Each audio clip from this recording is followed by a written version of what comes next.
وہ فرماتا ہے ساری دنیا بھی تمہارے مخالف آ کر کھڑی ہو جائے تب بھی ڈرنا مت، کیونکہ تب بھی تمہیں کافی میں تنہا ہوں۔ وہ فرماتا ہے تم سے کس نے کہہ دیا کہ میں بے خبر ہوں تم سے؟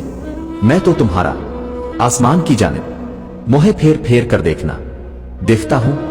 وہ فرماتا ہے مت ہو پریشان میرے بند کیے ہوئے دروازوں پر، میں خیر لانے سے پہلے تمہیں مصیبتوں سے گزارتا ہوں۔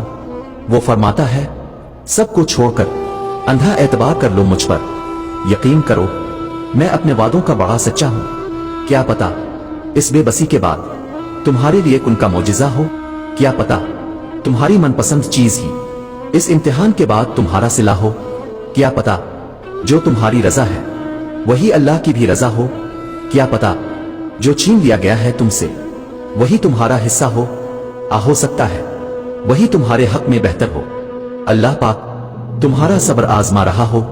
اللہ فرماتا ہے میں بہتری سے پہلے دیری کرتا ہوں اور میں انہی کو آزماتا ہوں جنہیں میں پسند کرتا ہوں۔ کیا یہ کافی نہیں کہ اللہ خود کہتا ہے ڈرو مت میں تمہارے ساتھ ہوں، سب کچھ سن رہا ہوں اور دیکھ رہا ہوں۔